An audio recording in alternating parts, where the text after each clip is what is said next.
So, zweite Halbzeit mit unserem Cheftrainer Jupp Heynckes, begleitet erneut von Jana. Fangen wir gleich an, die Zeit läuft. Your question, please, Ihre Fragen bitte. Martin Volkmann in der Mitte. Der Sven Ulreich war ja gerade da. Können Sie mal sagen, warum Sie im Gegensatz zu manchen anderen neuen Trainern auf den Torwart weiter gesetzt hat, statt über einen Wechsel nachzudenken? Und wie wichtig ist es, dass er so stabil ist vor dem Hintergrund, dass man nicht ganz genau hundertprozentig weiß, wann genau Manuel Neuer zurückkommt?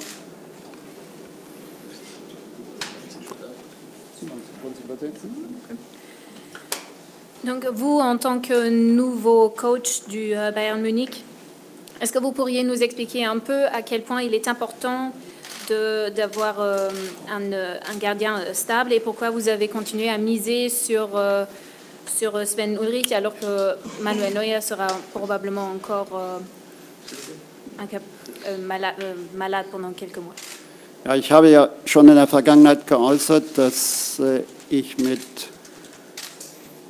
der Mannschaft sehr viel kommuniziert habe, mit einzelnen Spielern und natürlich selbstverständlich auch mit Sven Ulreich. Comme j'ai déjà dit par le passé, j'ai beaucoup parlé à mon équipe et beaucoup parlé aux joueurs individuels, dont Sven Ulreich. Und habe ihm auch in dem Zusammenhang gesagt, dass ich die Gewohnheit habe, dass ich meine Spieler nicht nur Vertrauen schenke, sondern auch, wenn sie Fehler machen, in der Öffentlichkeit verteidigen. Und dass er Fehler machen kann, dass ich der Meinung bin, dass er ein sehr guter Torwart ist und dass wir alle miteinander energisch und intensiv arbeiten müssen. Und dann haben wir natürlich auch im Training so einige Dinge verändert, dass er es leichter hat. Und wenn die gesamte Abwehr stabiler spielt, dann profitiert auch der Torwart natürlich davon.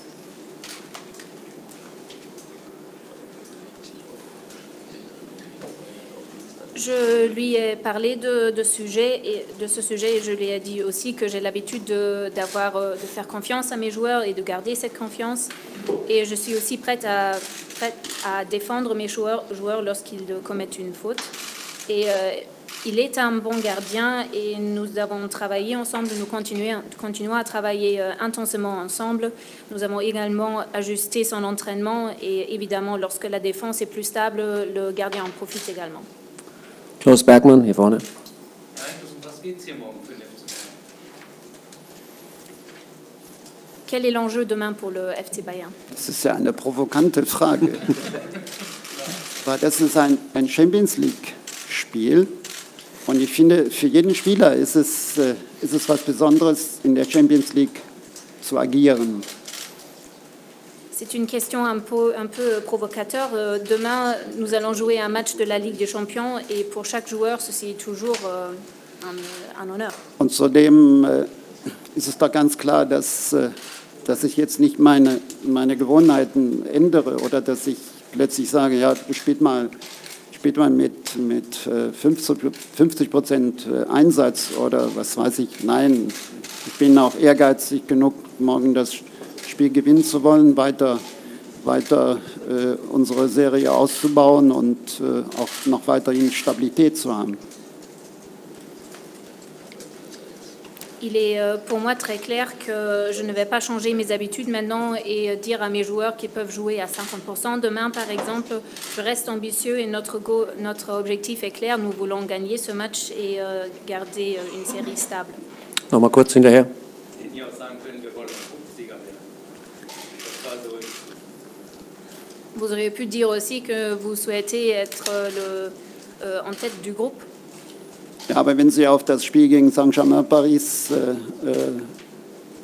hinweisen, dann muss ich Ihnen sagen, dass wir auch das Spiel gewinnen wollen und möchten. Und weil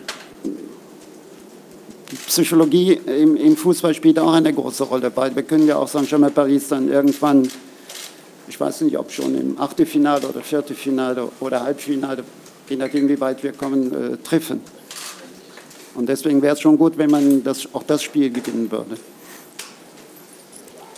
Donc, si vous faites référence au match contre le PSG, notre objectif ici aussi sera évidemment de gagner ce match.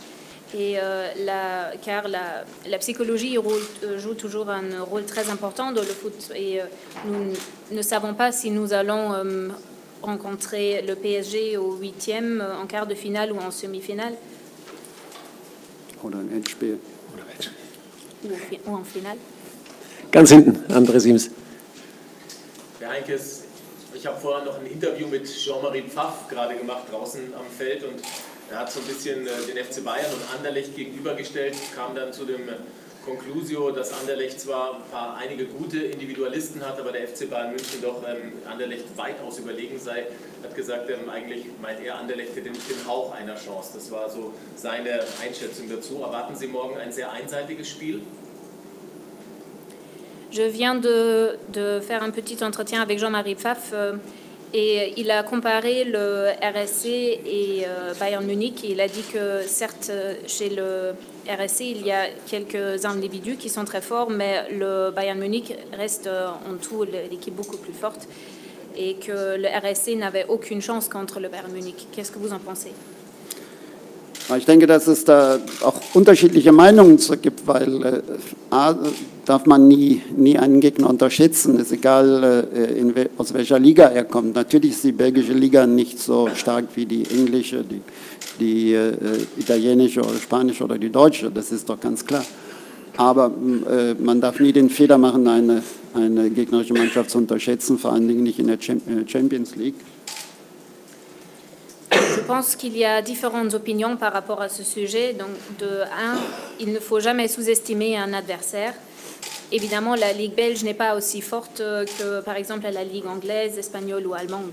Là, il ne faut pas sous-estimer un adversaire.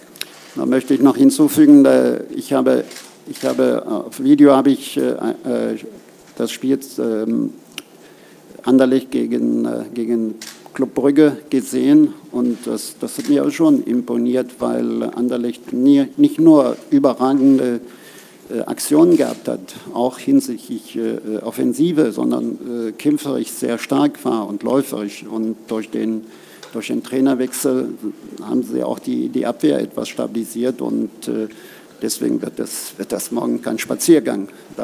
Das glaube ich auf keinen Fall. J'ai regardé aussi le match du RSC contre Bruges et je dois dire que j'ai été impressionnée par le match car le RSC a vraiment joué des belles actions. L'offensive était forte et les coureurs ont bien couru et depuis le changement du coach, la défensive est également très forte. Das Spiel ist 0-0 ausgegangen, aber Anderlecht hat 2 Tore erzielt, aber 2 Tore sind annulliert worden. Also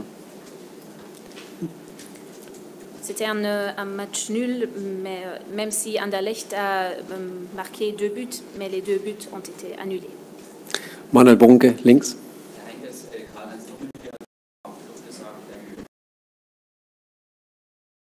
Grundzustand zur Verfügung steht. Macht Ihnen das, oder wie viel Sorgen macht Ihnen das und wie geht es Ihnen? Sie sind ja bestimmt im Austausch, das ist immer recht still.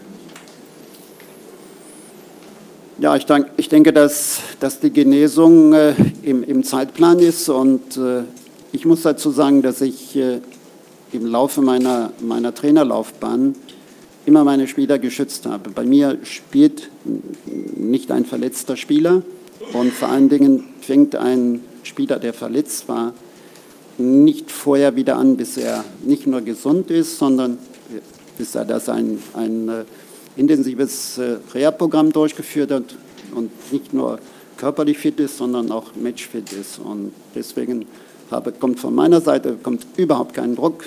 Im Gegenteil, ich möchte, dass er vollständig wiederhergestellt wird, um dass dann er wieder eingreifen kann. Die Zeitspanne, das kann ich Ihnen auch nicht sagen. J'ai parlé à Karl-Heinz Rummenigge sur l'avenir de Neuer car il est toujours blessé et sa réhabilitation met un peu de temps. Qu'est-ce que vous en pensez? Évidemment, la guérison de Manuel Neuer, elle avance et j'ai toujours eu cette philosophie qu'un joueur blessé ne joue pas de match et il est absolument nécessaire qu'il soit en bonne santé, qu'il soit complètement rétabli physiquement et mentalement avant de rentrer sur le terrain. Je lui mets aucune pression pour cela et il doit être en bonne forme avant de rejouer un autre match. Mais quand ce sera le cas, on ne sait pas. Gleich daneben Tobi Altscheffel. Danke, Sie sind jetzt seit einigen Wochen wieder zurück, haben 8 Spiele gehabt, 8 Spiele gewonnen. Das war sehr überraschend, als Sie kamen.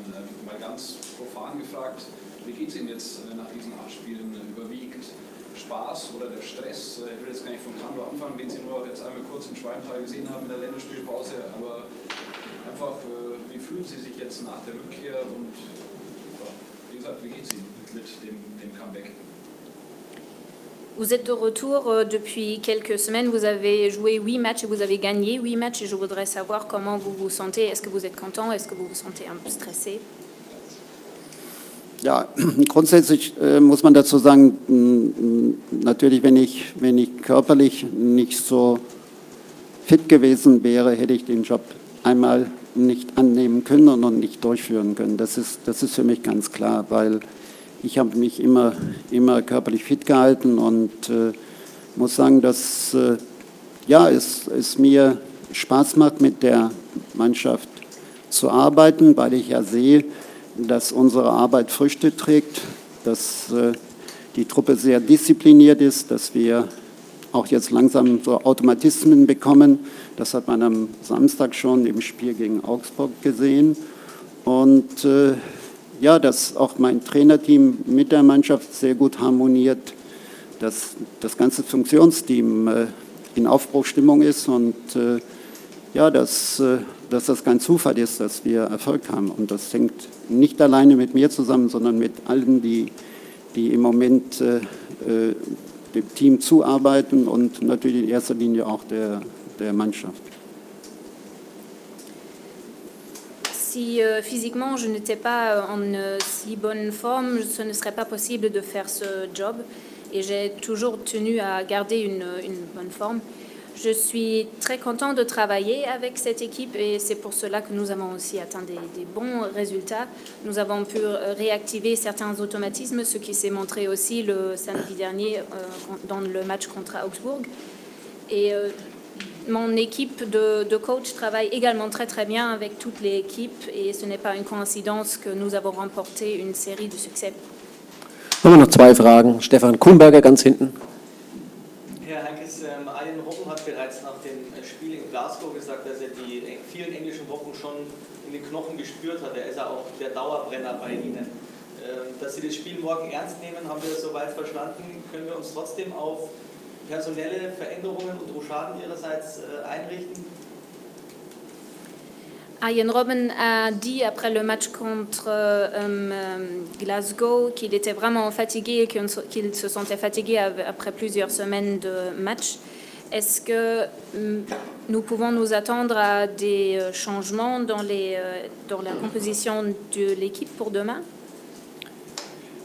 Ja, Arjen und auch einige Nationalspieler haben sich ja auch in der Länderspielpause wieder regenerieren können. Levi hat kein Spiel bestritten, Arjen hat seine Karriere beendet bei der holländischen Nationalmannschaft und Jos Kimmich hat nur ein Spiel absolviert, Mats Hummels 1,5, aber als Innenverteidiger kann man das schon eher wegstecken. Und das vielleicht Robben ainsi que d'autres joueurs ont heureusement eu l'occasion de récupérer un peu ces dernières semaines, mais Kimmich n'a joué qu'un seul match et Hummels un match et demi, mais sur sa position c'est peut-être un peu plus facile à gérer. Ja, natürlich werde ich morgen was ändern. Jerome Boateng ist wieder einsatzfähig. Er wird selbstverständlich von Anfang an spielen. Dann haben wir natürlich mit Sebastian Rudi und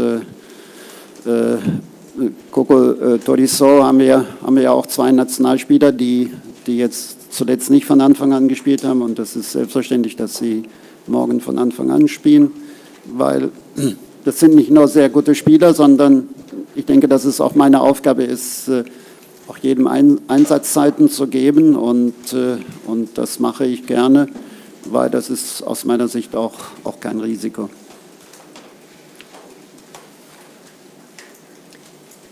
Il est évident que je vais faire quelques changements pour demain.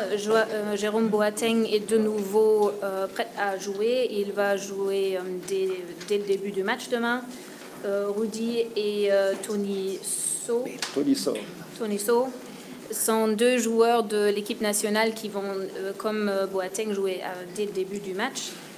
Et ce sont non seulement des bons joueurs, mais je pense aussi que c'est mon rôle de leur offrir des occasions de jouer des matchs. Und Belariti, ganz hinten noch. Bei den Personalien schon mal die Frage, ist Coman wieder fit? Weil also Alaba und Rafinha fehlen links, da müsste ja Bernat wieder nach hinten, also nehme ich mal an. Ne? Und Ja, vorne, er probiert heute, er hat ja am Wochenende auch nicht spielen können, hat die letzten 2 Tage nur im Fitnessraum gearbeitet. Al-Taji, wo er mit geringem Gewicht hat Ausdauertraining absolvieren können. Und er probiert heute, ich kann es im Moment nicht sagen, wenn das funktioniert, dann wird er selbstverständlich morgen von Anfang an spielen.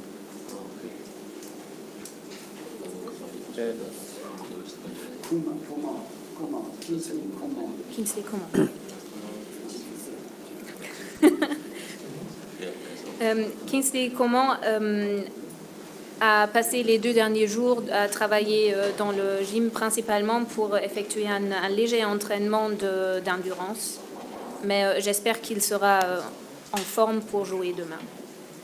Vielen Dank soweit. Gleich beginnt das Training. Wie immer, die ersten 15 Minuten sind frei zum Verfolgen. Danke unserem Trainer und der.